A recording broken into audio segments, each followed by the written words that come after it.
Volkswagen Zeta desensor. So this sensor like that. Okay, ikot mo lang, ay tanggalin mo muna to kabayan. Ito, tanggalin mo muna natin to. Yan, tanggalin yan eh. Dito nakalock yan eh. Yan ang lock. So tanggalin natin to. Iikot mo dito, ito, yung ilabas mo to.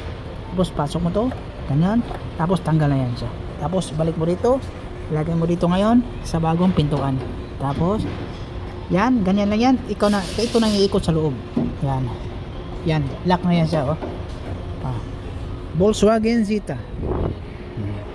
Sa handi naman, hindi mahirap yan. Easy lang yan. Sa window trim shield, okay yan. Sa mirror, walang problema. Tapos na pala yung RAV4 natin na ginagawa kabayan. Yung ginagawa nito kabayan, yung hood, blending yung dalawang fender. Yung bago yung hood, na second hand. Tapos, bago yung, ito, bago na rin to. Ito, mga bago to siya kabayan ha. Bumper, bago. Yung grill, tsaka yung lower, yung kulay na gray, bago din yan. Lahat bago yan. Blending, kasi bago yung hood, bago din yung blending yung fender. Yan. Maganda pati siya kabayan. 2015 model. 15-16 nata siya. Ganito pa kasi yung formahan ng 16 saka ganito pa. So, pero okay kabayan. Maganda pa siya kabayan, pati pang loob. Honda CR-V mga boss. Tingnan mo kabayan, no? Nagpalit lang tayo ng bumper nito, to. Harapan na bumper. Yun lang. Yun ang pinalitan natin. Harapan na bumper, saka yung fender, bago yung fender. Yan, bago yung fender, saka blending yung pintuan. Yan.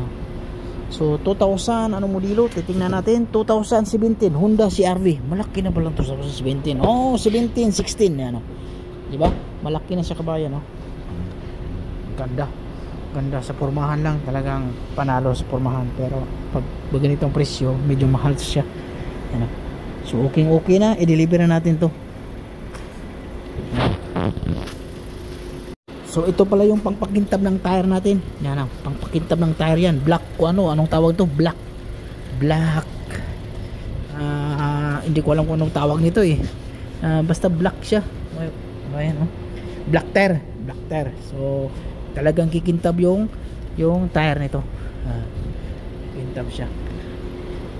Kahit sa mga itim, yung mga molding na itim, katulad nito, pasiritan mo lang, psst, automatic na. Okay, mga kabayan, Subaru Crosstrek kabayan, 2022 model. Yan. So ang ginawa nito kabayan, yung panel lang, palit panel lang siya kabayan, rear panel, blending yung pintuan. Yan. Okay na siya kabayan, no? Yan. Double S Crosstrek. Yan. Ito yung gusto ko kabayan, pero mahal kasi yung Subaru Crosstrek na to eh. Subaru Impreza, Subaru Outback. Ito mas malaki yung Outback, Subaru Outback kaysa Crosstrek. Yan, pakita ko sa yung driver side. Driver side lang tayo, maganda yung kulay, pula. Diba? Nalinis na siya kabayan. Yung interior design maganda din.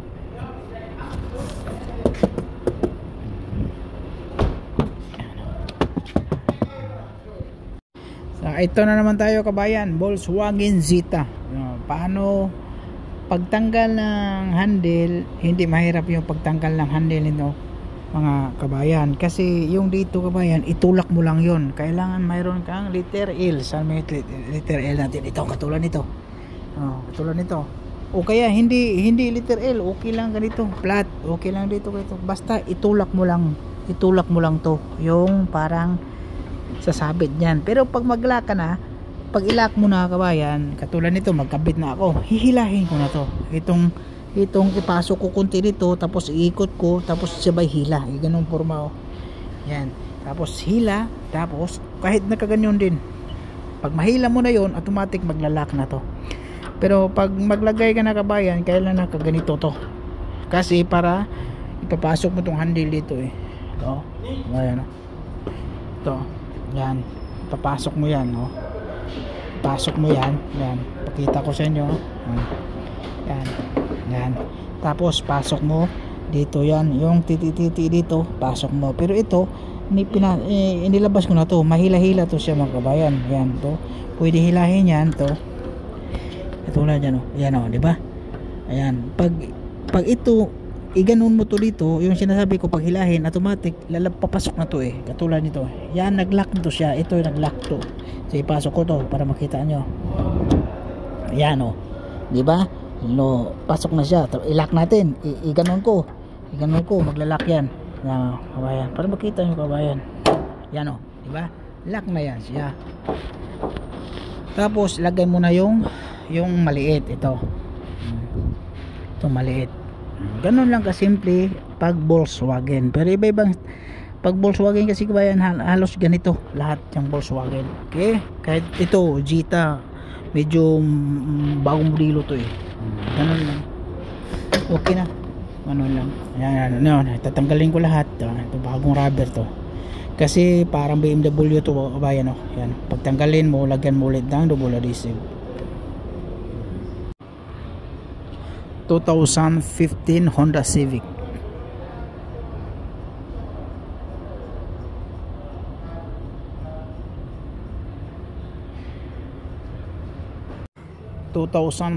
Honda Civic.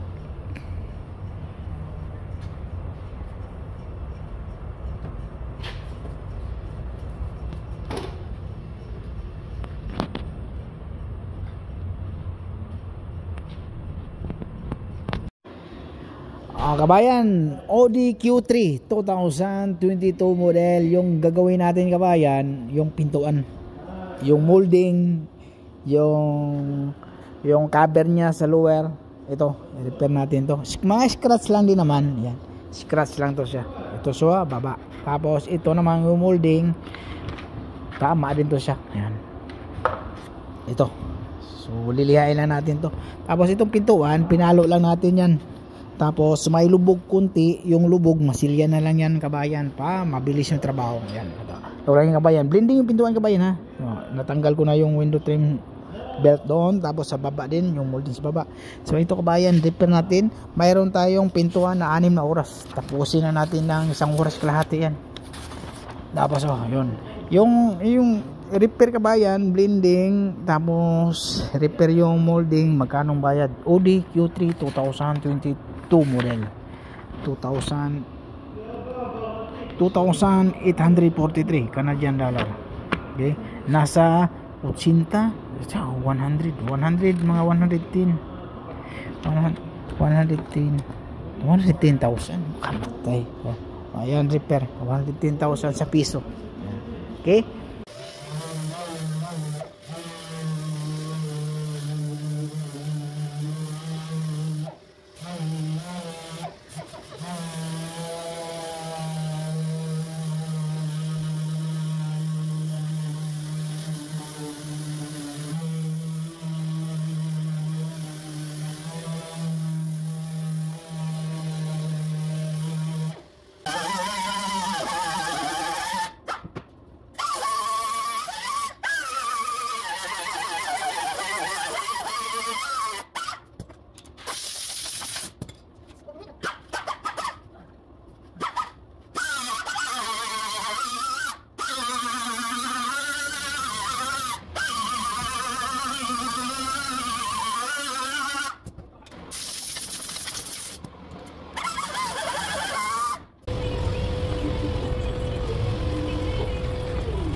ito na yung Nissan Sentra natin kabayan ng 2014. Yan, so okay na, bago sikanhan to kabayan ha, bago sikanhan. Yung alignment okay na, yung alignment yan, sobra na paglabas. Yun, fender, Ito yung aksidente dito. Yan yung mga bago na yan, yung bagong headlight yan. Yan ang pasok ko. Yan. So chinecheck natin yung ilaw kasi si kanhan to, okay naman yung ilaw na. Kabayan, ito yung Nissan Sentra 2014. So ang ginawa natin kabayan, pumasok talaga to siya kabayan. So ang ginawa natin, inangat natin to siya kabayan. Itong pinaka bracket niya sa hood ha, kasi lubog yung hood eh. Lubog dito sa pinder, sa kabilaan. Yan.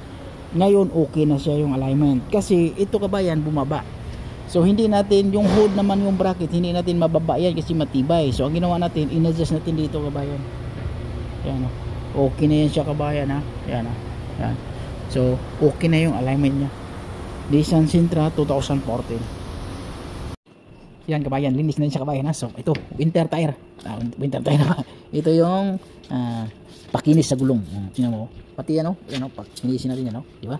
So kahit sa mga pangilalim mo, pwede pakinisin to. Kahit yung mga itim, black kasi yun. Ito yung tire black. So kikinis yan no? Parang bago. Hindi na kailangan i-brush pa. Kailangan i-brush no?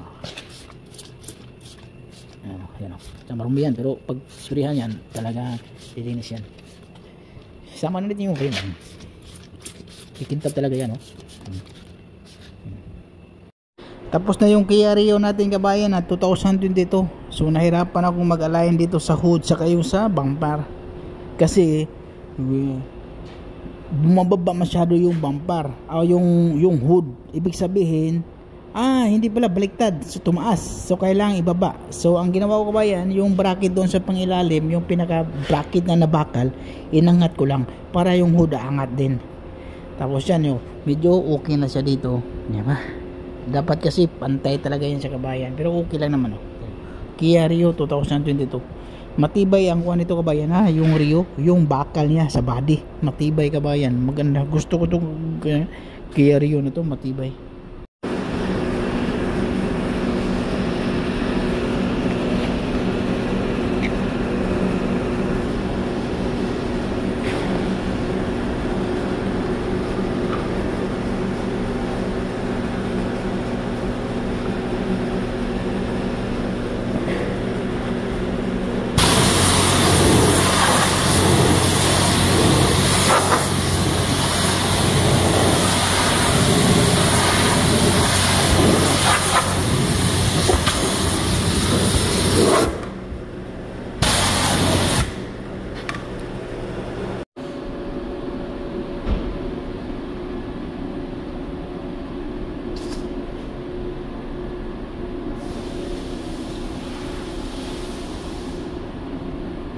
Yan, chinecheck natin yung ilaw kabayan kung okay ba. So okay yung ilaw, so walang problema kabayan. So ito kabayan, baling kulang nito sa baba na lang. Yan. Yan, okay yung sarado natin. Sa baba na lang kulang yan.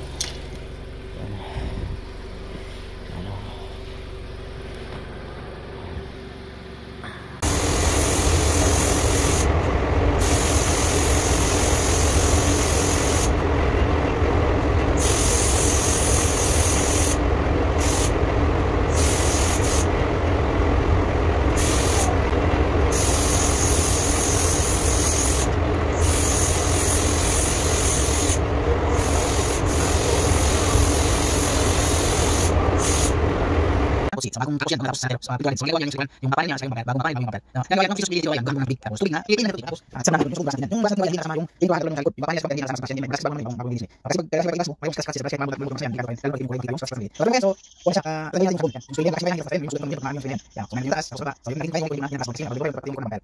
Tapos yan, yung tubig, yung bagong kayo yung kunin para mas bilis sa yung tubig.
So magkabit tayo kabayan ng bumper ng Mercedes-Benz B250E kabayan. So ang bolt niya kabayan, medyo ipasok mo sa kabayan kasi may medyo titi-titi niyan siya, ipasok mo. Tapos yung 10mm dyan sa baba ng bumper niyan, tingnan mo kabayan.